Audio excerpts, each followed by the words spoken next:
Hello, everybody. This is AKA Heather Joy here, and you are on the lifeboat. And I'm really glad to see everybody. I just need to pull up where I can see the comments. All right. Before I get started, I just want to run through. We have 4 rules here.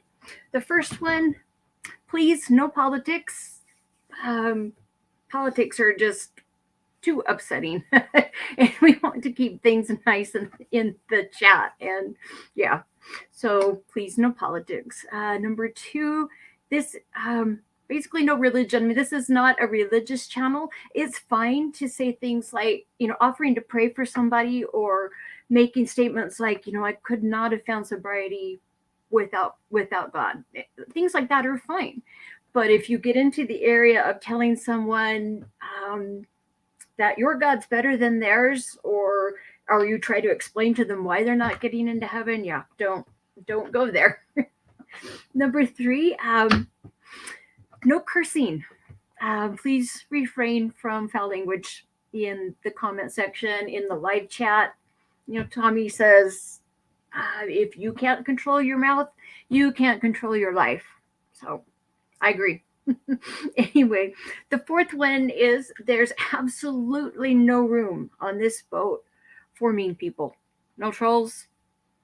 Don't do it. If you are caught being mean, I'm sorry, but you're going to be banned permanently. This needs to be a place, where people come to get support and help. And, this is not a place to come and be torn down. We just don't do that here.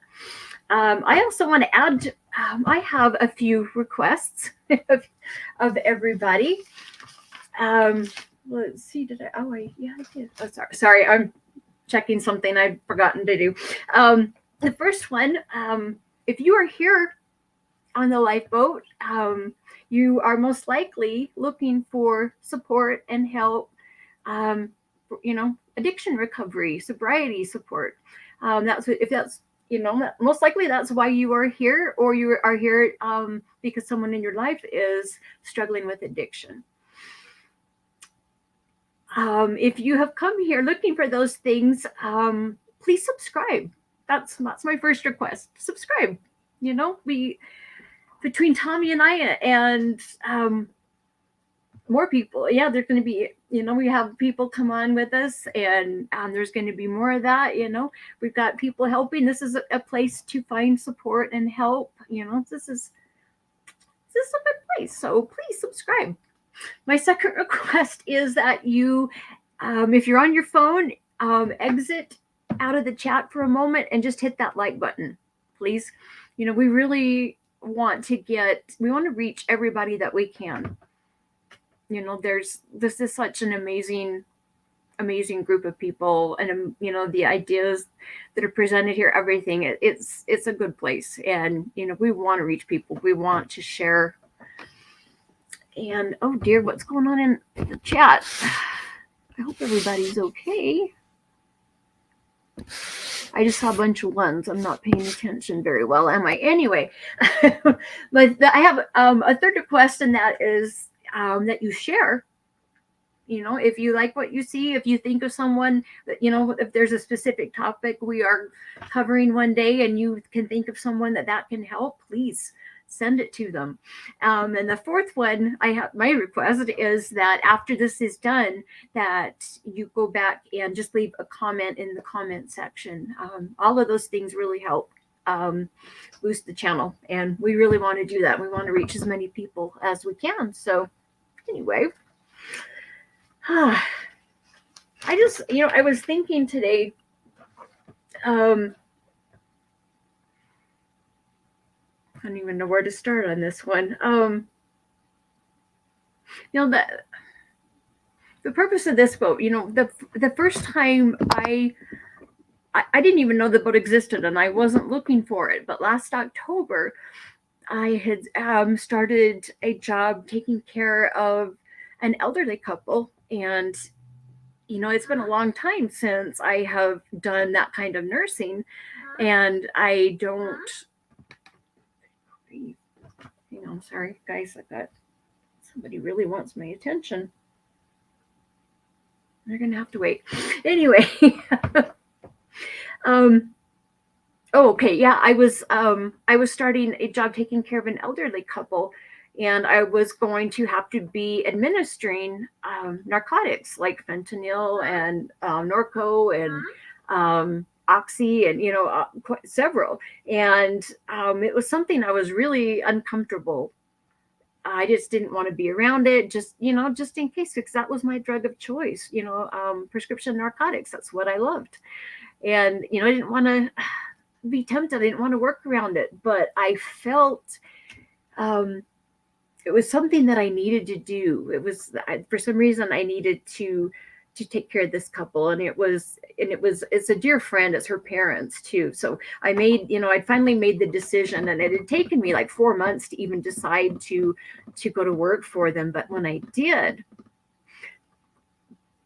the boat was just there on my YouTube feed. I wasn't looking for it. I had not spoken the words of, I hadn't said anything about worrying about, being tempted.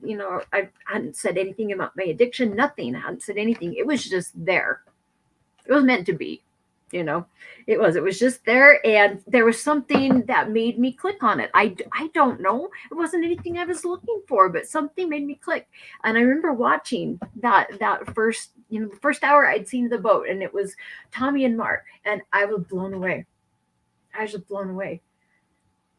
I've been to hundreds and hundreds of AA meetings and NA meetings and group therapy and all that, and I had never seen anything like the lifeboat. It was, the people in chat.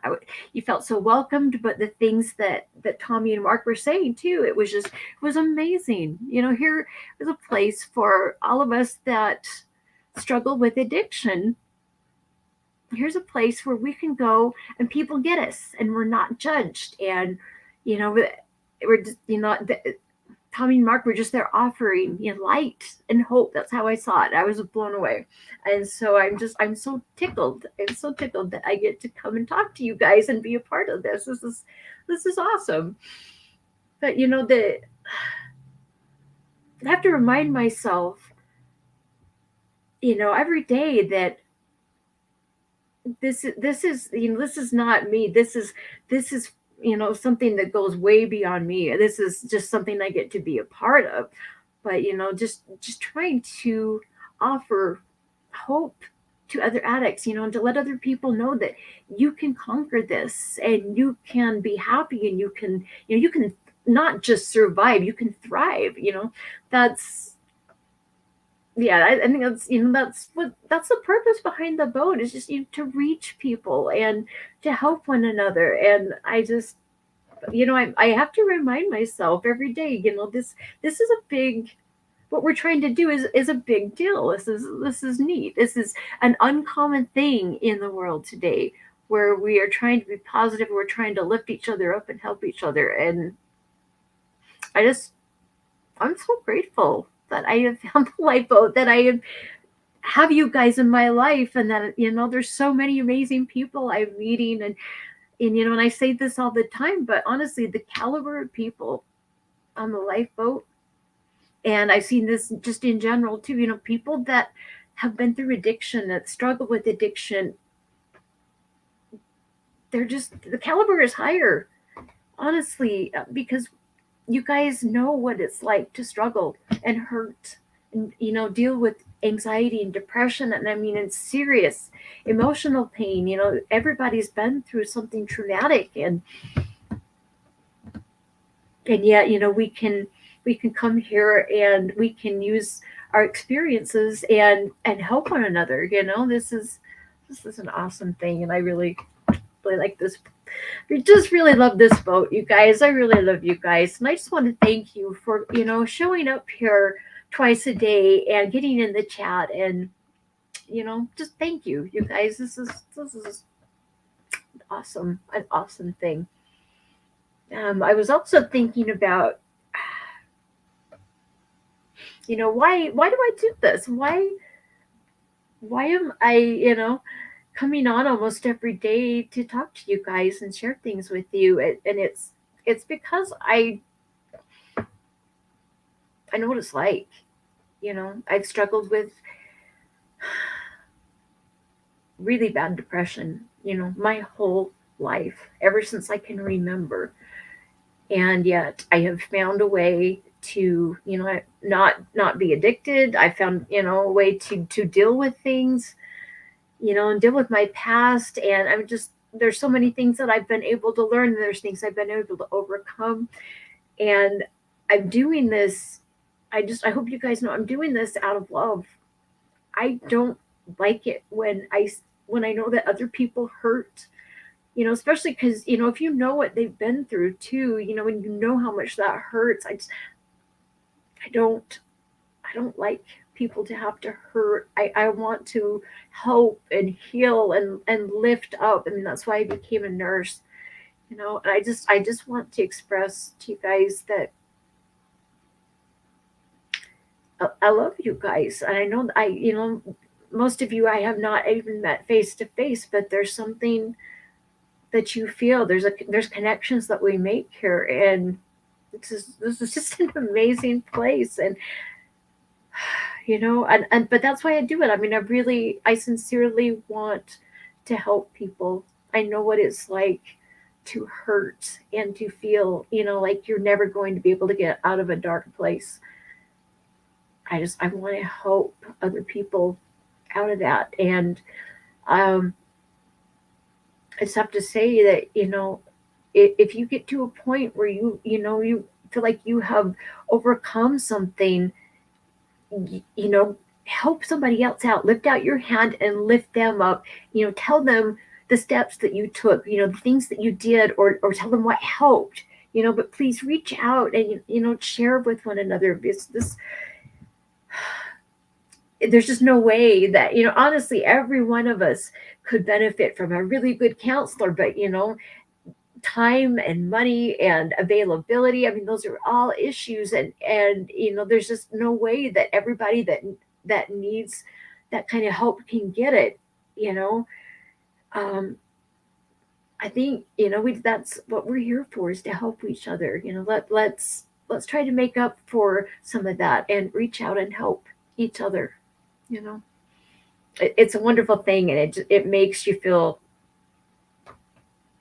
incredible when you can help somebody out, using things that you have learned, and when you've been in the same situation. But anyway, I'm just babbling. But if I keep going, I'm going to cry.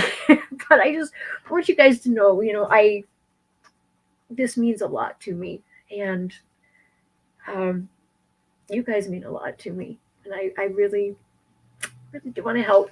Anyway, um, I want to talk about dealing with difficult people today.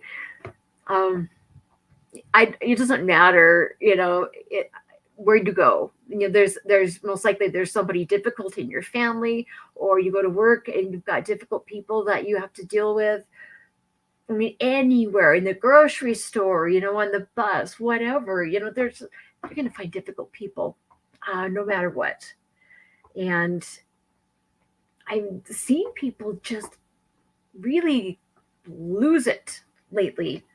I know that, just there's a lot going on in the world, a lot of things that people are worried about, and the economy is a mess, and everything is so darn expensive.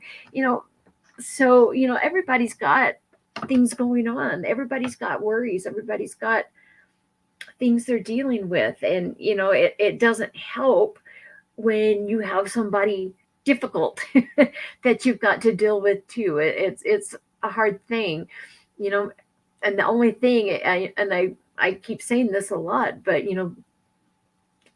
the only thing that we really can control is ourselves. We can control how we see something, how we respond to something. We can control our attitude. But most of the time, everything going around us, we don't have any control over.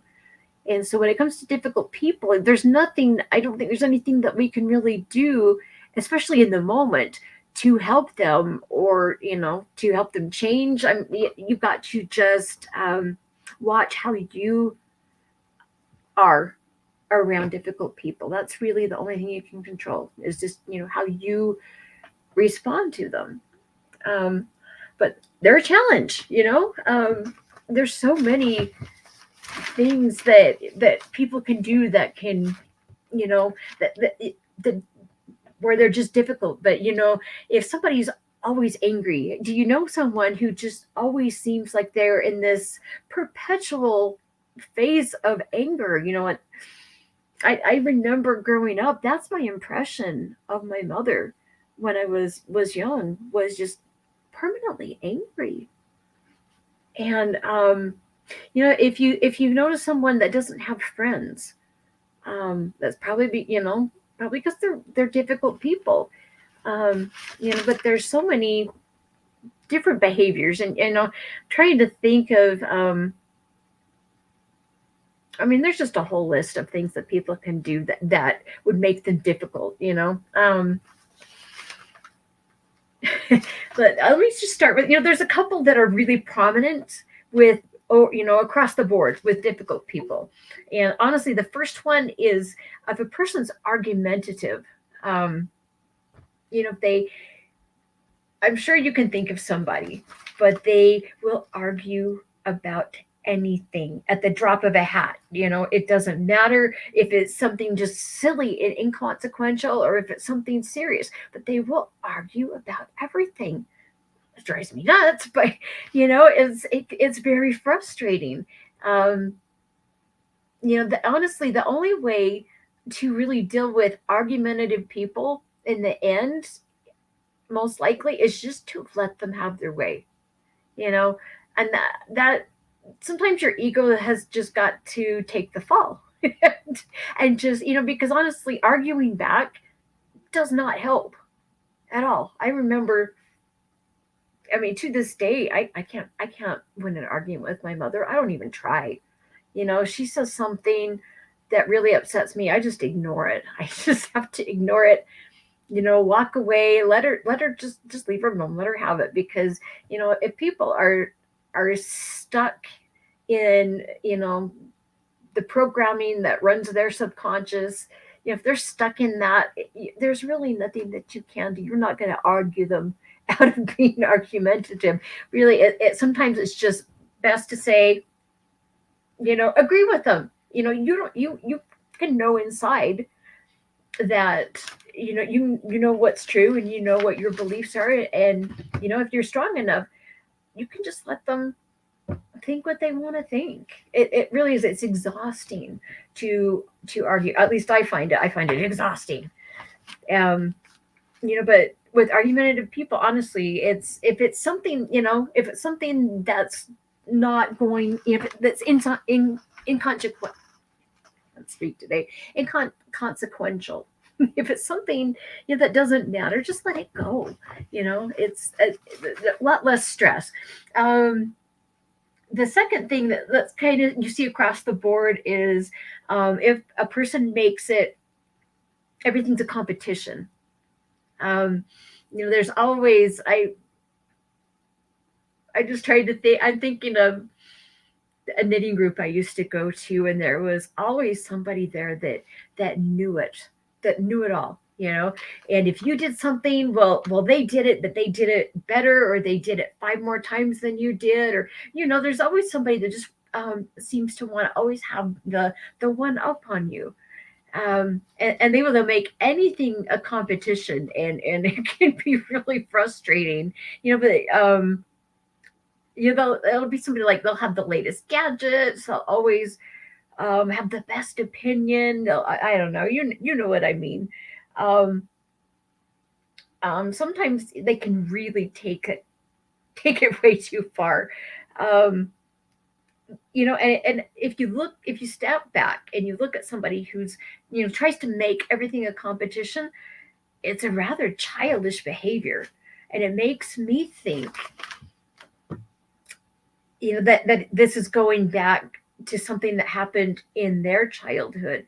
And so what they're doing is trying to make themselves feel better. They have no internal self-esteem. So they are looking, they're looking for that outside. They're trying to make themselves look better than someone else, just to feel good about themselves. If you can set back and look at the situation like that, and see what's really going on, you can see this is just, a child inside that is struggling. And it's infuriating, and it can drive you crazy.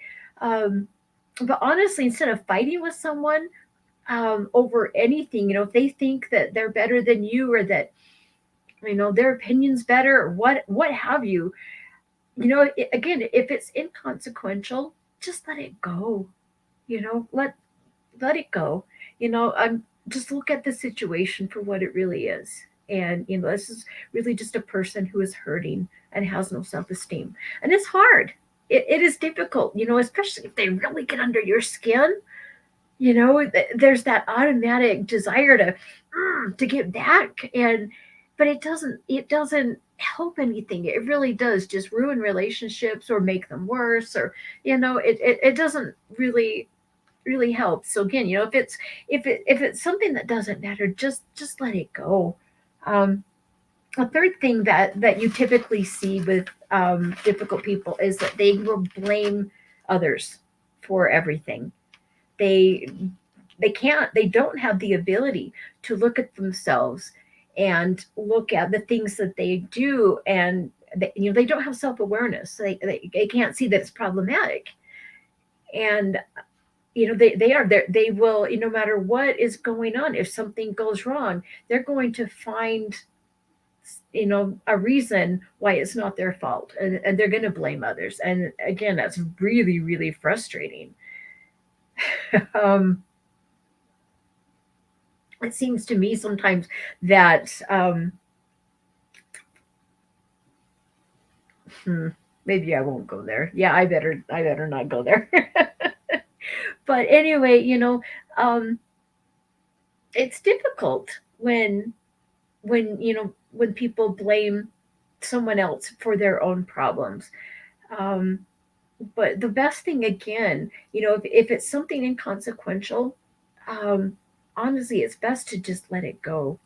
Again, I don't, usually if somebody is like that consistently, they've got, they've got so much baggage to get through before they're ever going to be able to do otherwise.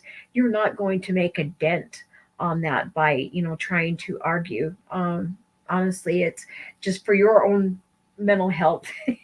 Just, try and let it go, because you know the truth. And if you can see what's really going on, you know the truth. Just let it go.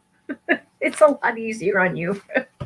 But the fourth thing that and I've seen this a lot. Fourth thing that is really prominent in difficult people is that they are very judgmental, and they kind of take judging others. They make it a hobby. Um, they'll see that. I mean, just get on YouTube and put in the search Karens. You'll find a plethora of examples of Karens doing this kind of thing. If they're judgmental, if they like to gossip, if they're quick to make judgments, about people, if they um, if you can see this in people that are like this. They will look at a person and look at their appearance, or they'll look at a person's behavior or the situation that they're in, and they'll just become really, really judgmental. And they'll do it without knowing the reasons behind why another person behaves the way that they do, or if they look the way that they do. They don't care about the whys. Honestly, it becomes a hobby.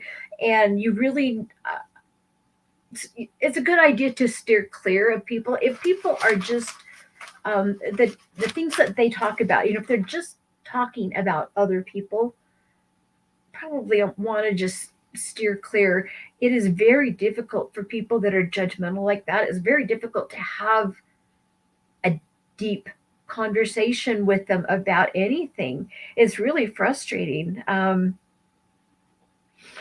Dealing with them is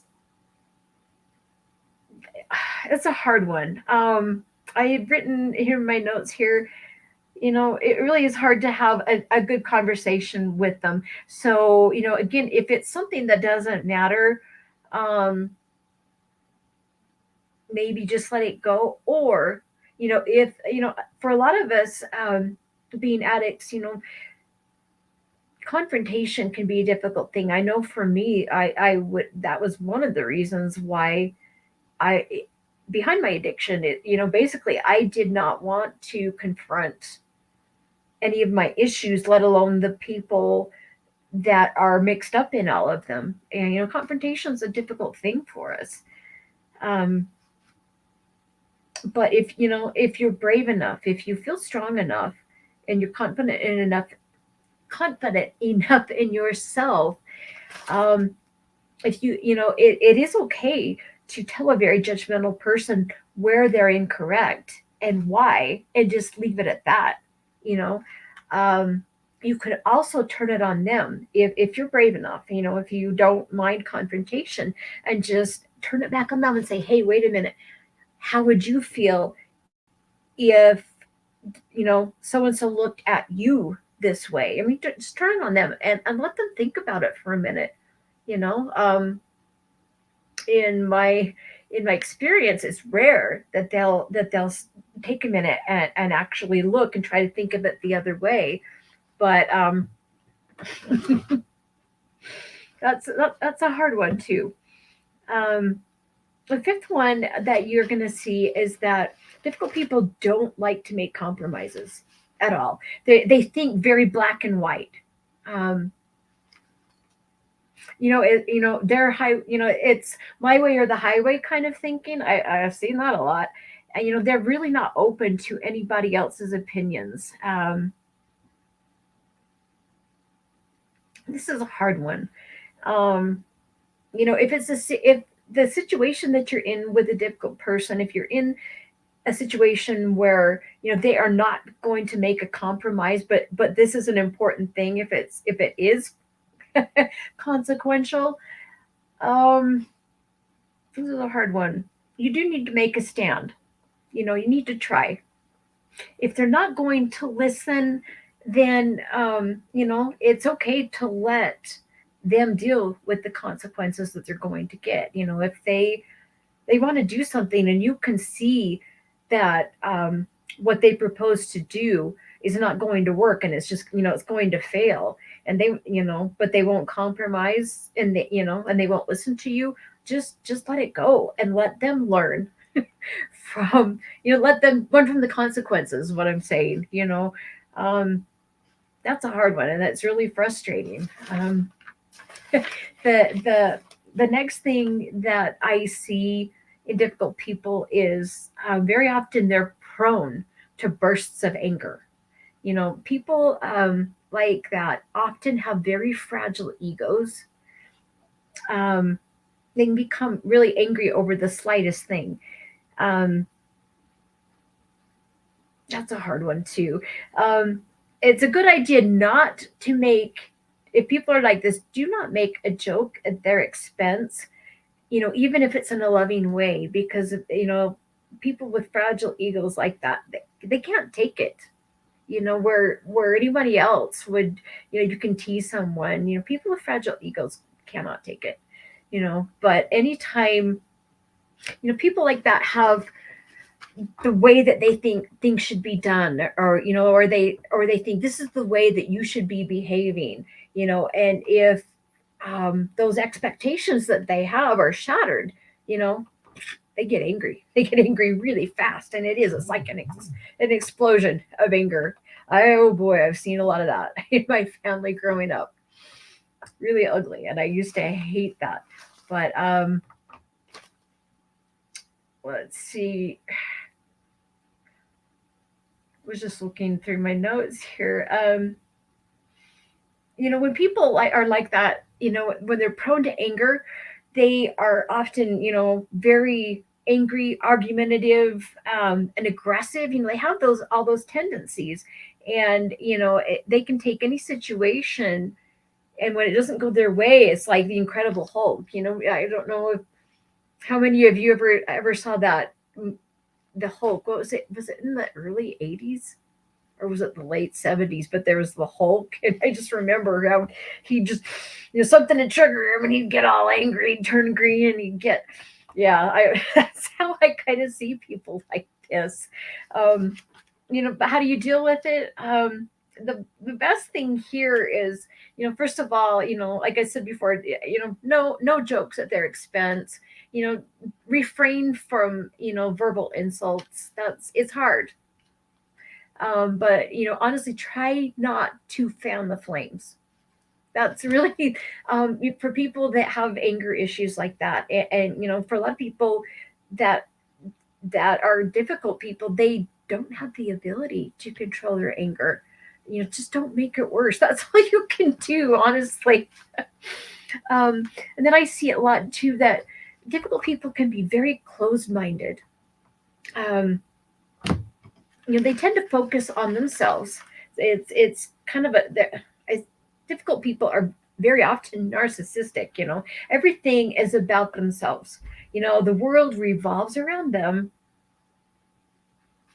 I'm just trying to look what else. They often feel the need to control other people. Um, let's see. If somebody is really close minded, and you have they have an opinion about how something should be done, and you have an opinion also, and they're not willing to listen to you. And I remember running into this a lot at work. And it was very frustrating, where people with very fragile egos, they only see things being done one way, and you try to make a suggestion that if they follow through with it, they could see that it would work better, but they don't do that. And very, very, very frustrating. um, Honestly, the best thing to do is maybe just let them continue on their way, and experience life the way that they see it, the way that they experience it. And it's kind of sad, because if they were a little open minded, they could find new ways of doing things, new solutions to problems, things like that. But very often that it's just not that way. But it's very frustrating, dealing with people like this.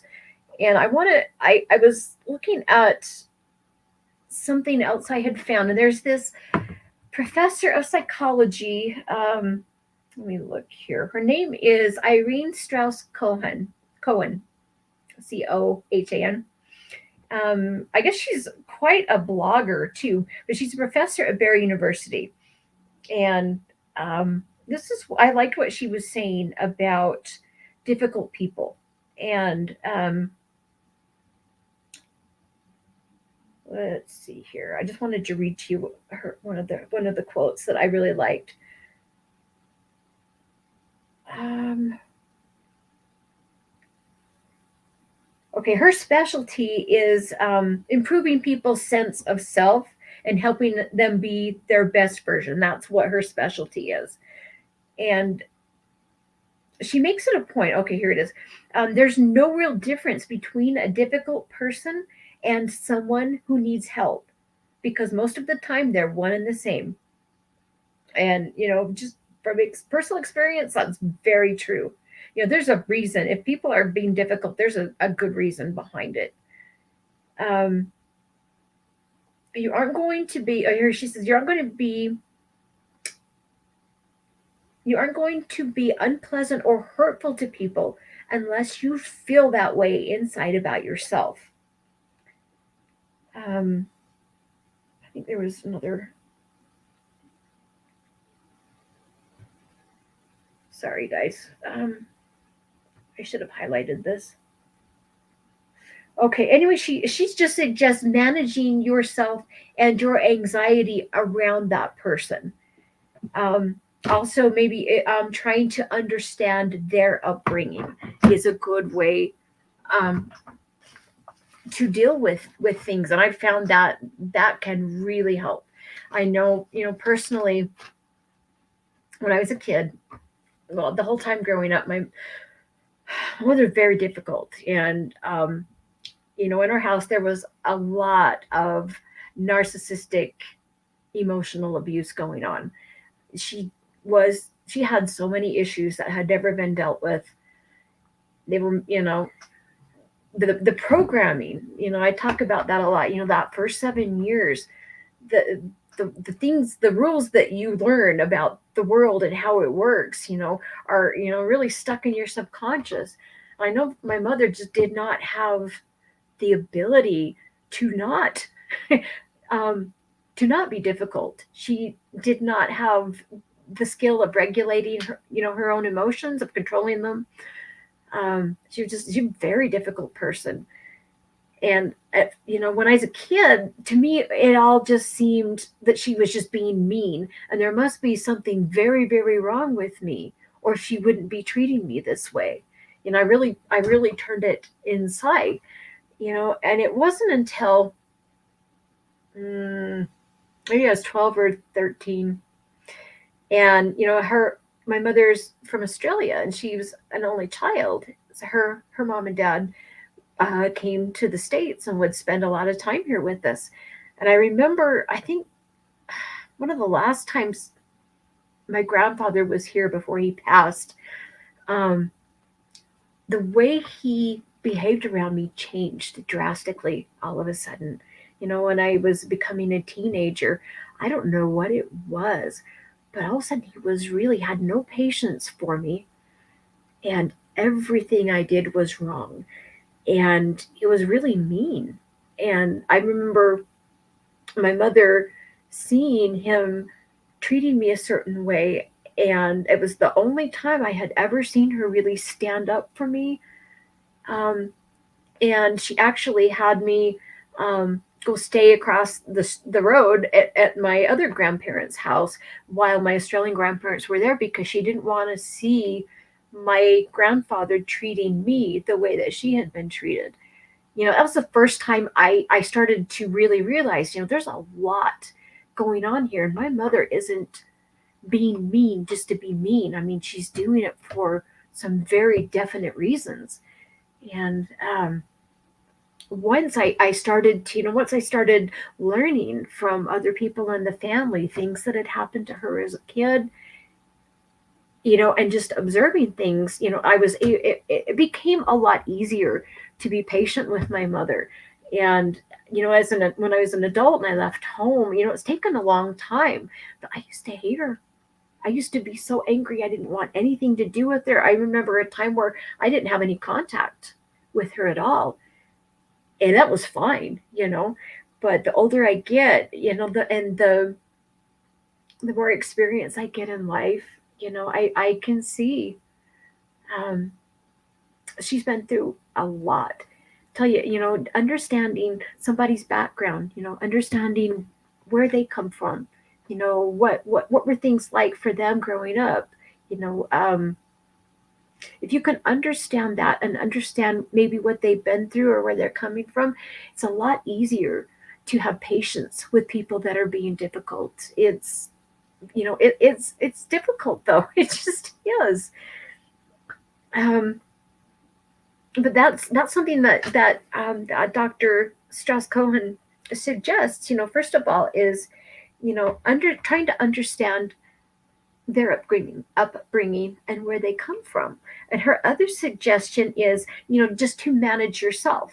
Like I was saying, the only thing that you can really control in any situation is, your frame of mind, your attitude, how you see it. And instead of just reacting, which is something my mother's really good at, um, if something makes her angry, something triggers her, you get an immediate reaction. We don't want to react.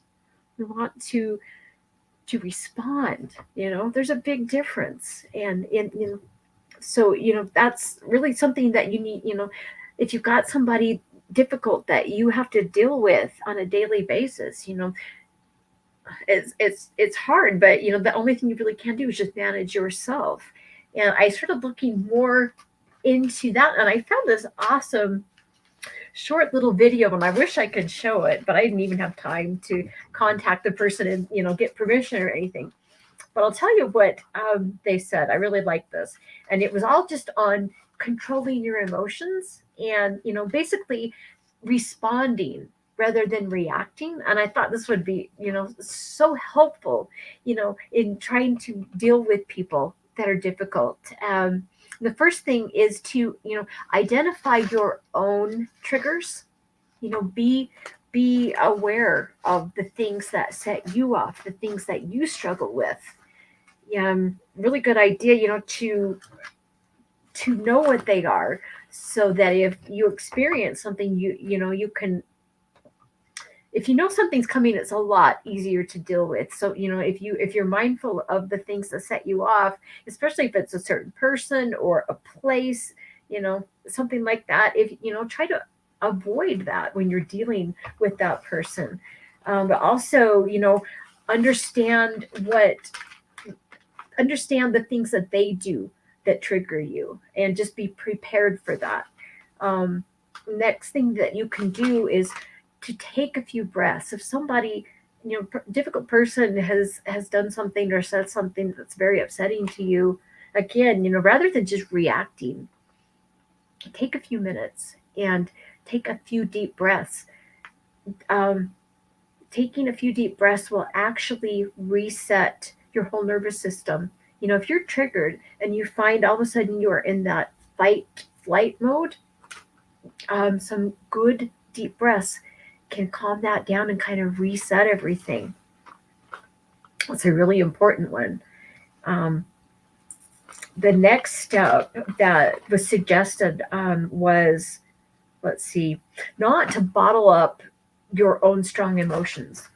You need to acknowledge your emotions. If you feel very strongly about something, or if you're dealing with something, you know, it's a really good idea to talk it out or to journal it.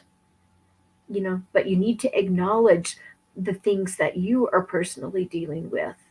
Um,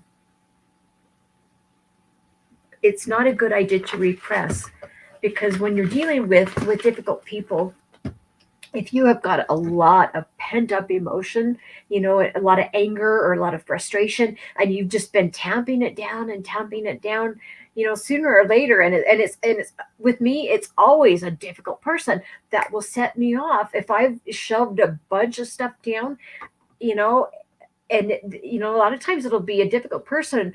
We'll just put that last straw in your back. You're done, and it's embarrassing. But I hate HOAs, guys. I hate HOAs. It's not that I don't have a problem obeying the rules. What I have a problem with is now the people that I live around that are difficult people, and will go so overboard with all of the rules and everything, and it drives me crazy. The nonsense that goes on around the little I'm kind of in I'm in a townhouse, and there's like an apartment complex. There's all kinds of different apartments and things, but it's just this big complex.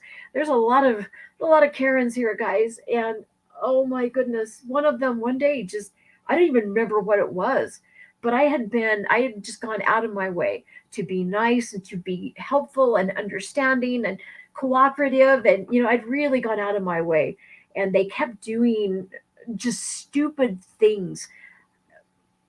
It was really getting under my skin. And but I try to be a decent person, I try to be nice, I try not to take my frustrations out on anybody else, but one of those days they pushed me too far, and I let loose on this one of these ladies. It was embarrassing, and I felt like I had totally lost control. But it was because I had not acknowledged just how bothered I was about so many things. I hadn't written them down. I hadn't talked to anybody about them, and they they all came out.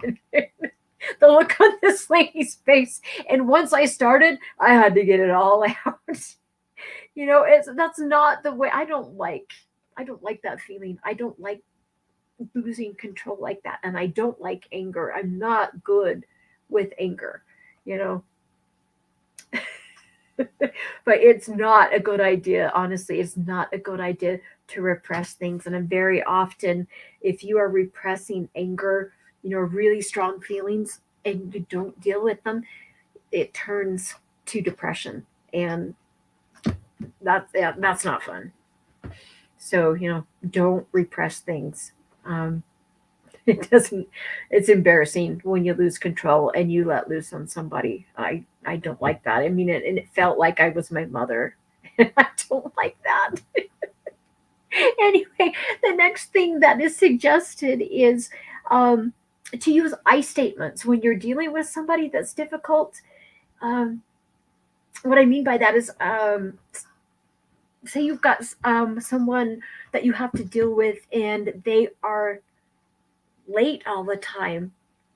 um, and this could go even just a normal relationship between a husband and wife or something. But if, say my husband was coming home all the time late and he wasn't telling me, and he was doing it over and over again, but I didn't know, I didn't bother to find out why. I just let it start to bother me, and then I say something like, "You're always late," using a you statement, and making a generalization like that. You always do this, automatically will put up that person's defenses. They're automatically going to get defensive.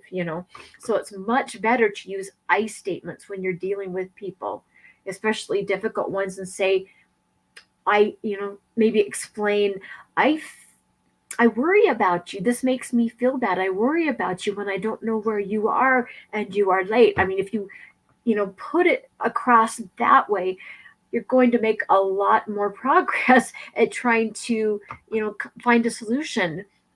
If you're not saying something that puts their defenses up.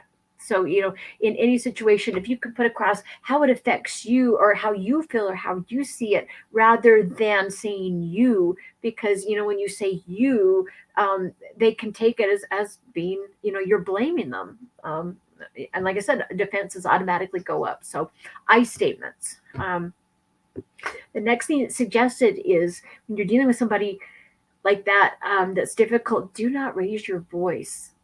That's a hard one. When you have a lot of pent up feelings and emotions, or you feel very strongly about something, and it's a strong feeling, it is very difficult to not raise your voice. But when you raise your voice, again, defenses go right back, right up. People get very defensive and they can lash out at you. Try to keep your voice under control.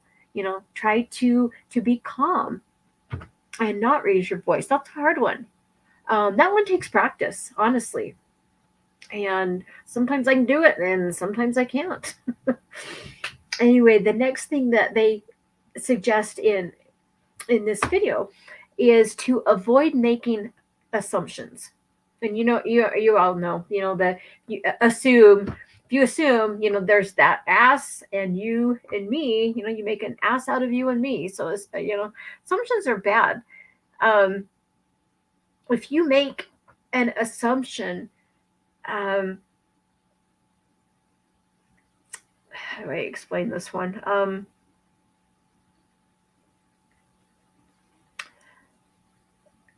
Sometimes you can, a person will be behaving a certain way and you can make an assumption about it, and instead of finding out what was really going on, and just making that assumption and reacting accordingly, the other person can feel very attacked. I'm really bad at explaining. I'm trying to think of a good example here.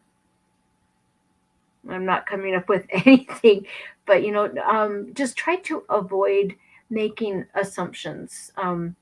If you're talking with someone,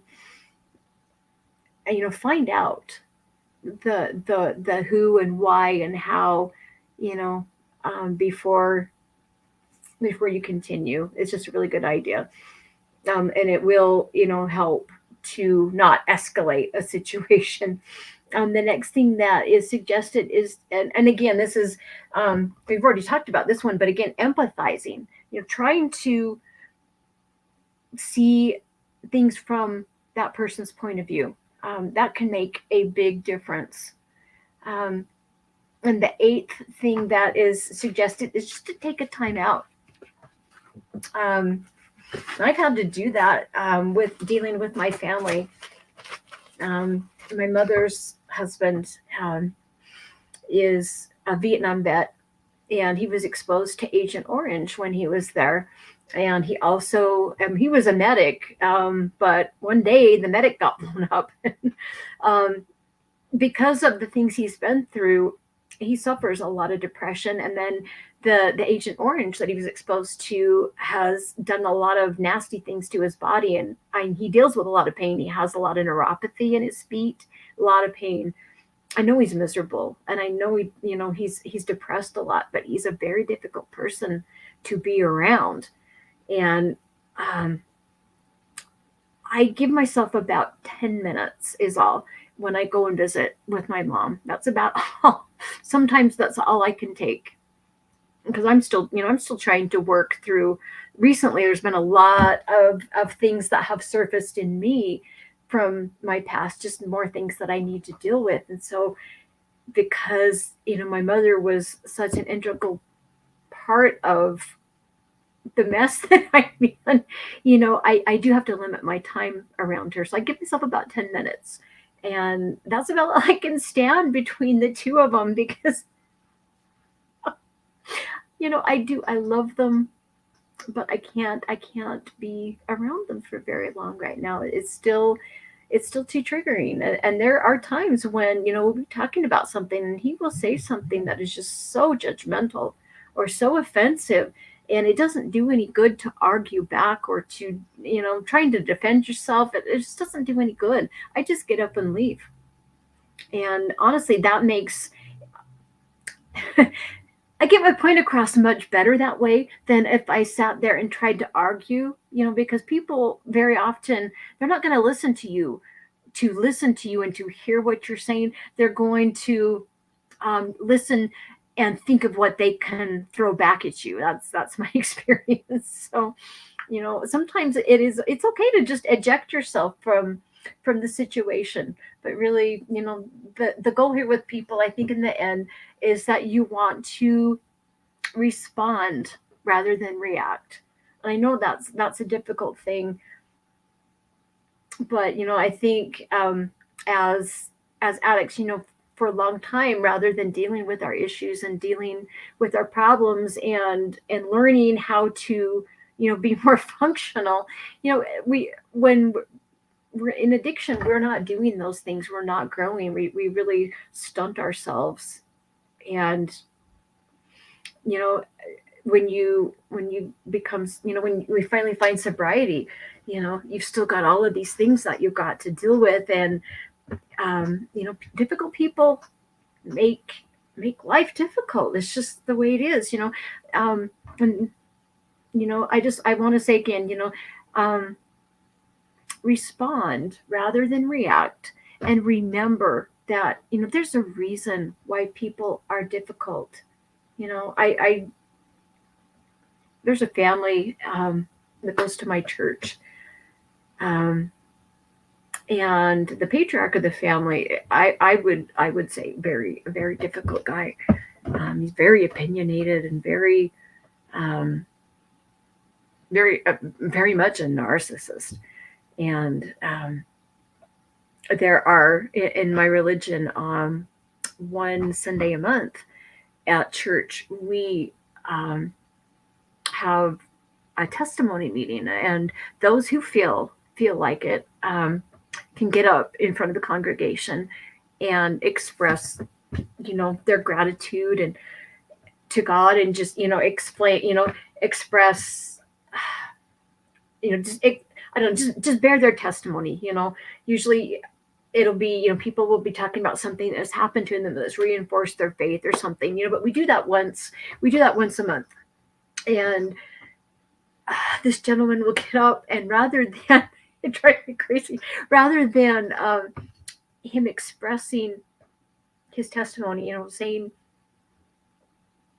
I don't know, rather than doing that, you're getting a lecture. And honestly, it feels like he's standing up in front of the congregation and he's telling everybody, this is how you should be. This is what I do.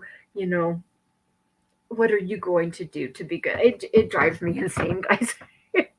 And I know he means well, but honestly, when people are behave like that and they're so condescending, just remember that they're doing it because they don't have that internal source of self-esteem. They're trying to get it from the outside. They're trying to find validation from from something outside them, and they're trying to make themselves look better. Just remember, there are reasons why people are difficult. Maybe they've been through something, you know, so traumatic and so shocking that they've never been able to move past it. Very often that's what it is. But these people are in pain, and yeah, they're difficult to deal with. They're difficult to be around. But I have found that if you understand a little bit where they're coming from, it's easier to take.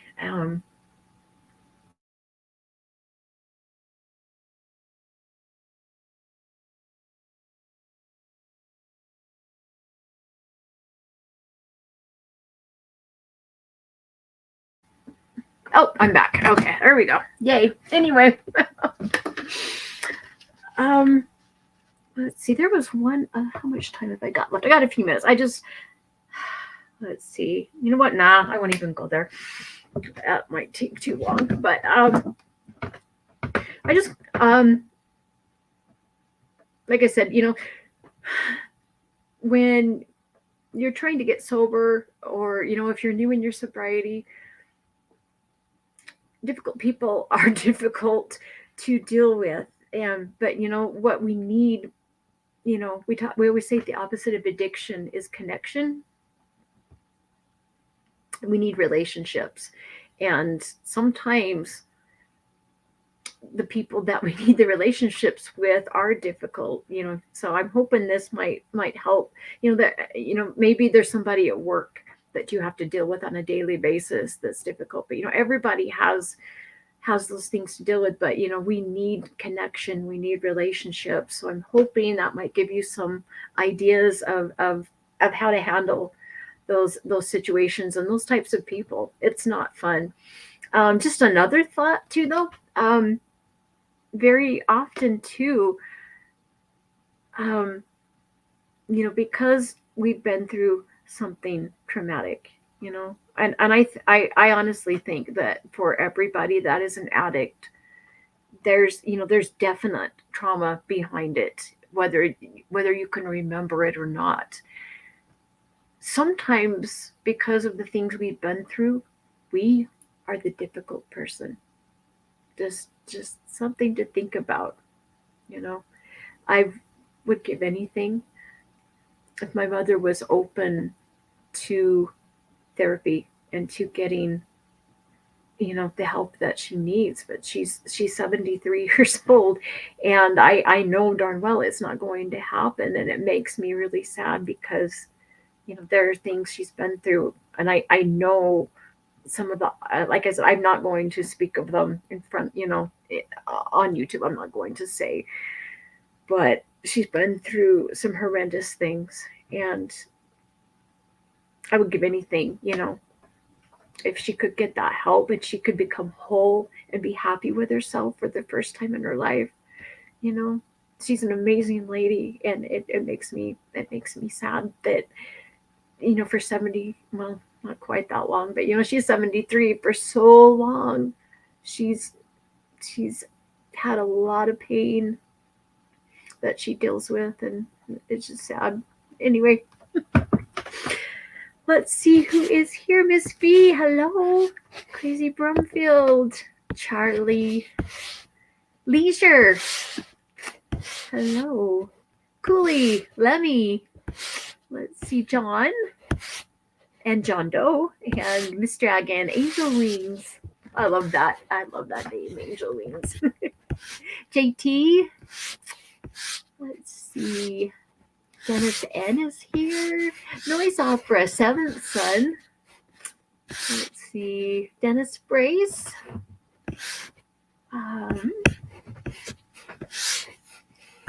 I just marveled that you guys come back and you come back.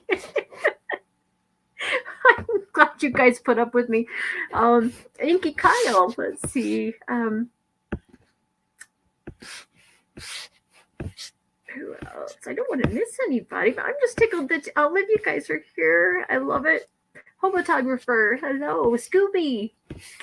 Let's see. Scott Nay. Hey, Scott. Rick Smith. Hi, Rick. Brandon Calloway. Good deal.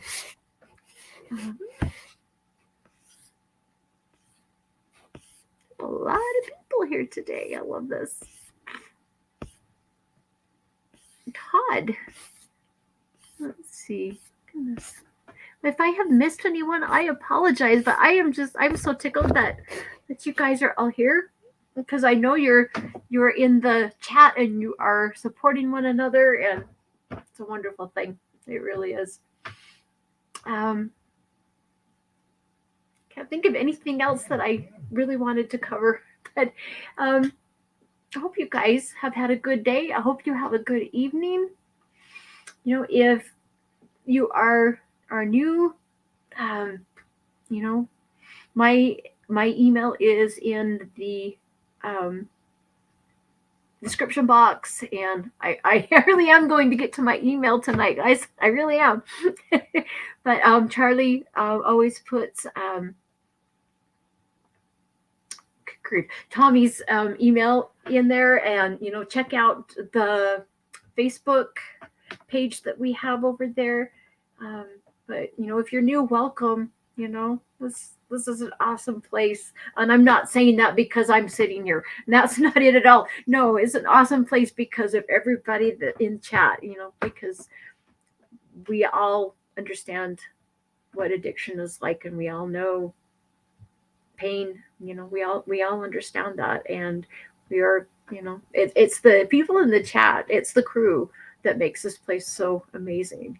So if you're new, and you're not shy, jump into the chat, start to get to know people, because there are some incredible people here. Seriously, incredible people. And I love you guys. Pray for every one of you, morning and night. I know that so many of you are going through some really difficult things on top of trying to get sober or maintain your sobriety. It's not easy. I know. But you guys, believe in yourselves. Believe that you are strong enough to handle whatever you've got going, and believe that you can overcome anything from your past.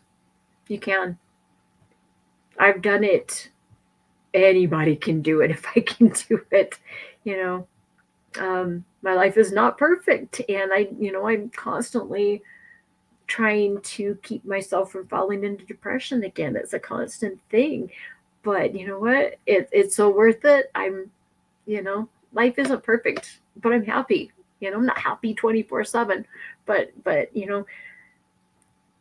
sobriety is a definite possibility for anybody. Seriously. You guys, again, believe in yourself. Believe you are strong enough to do this, because you are. You really are. Love you guys. I will talk to you again tomorrow. I don't know if I'm doing the morning or evening yet, but I will talk to you guys tomorrow. Have a great night.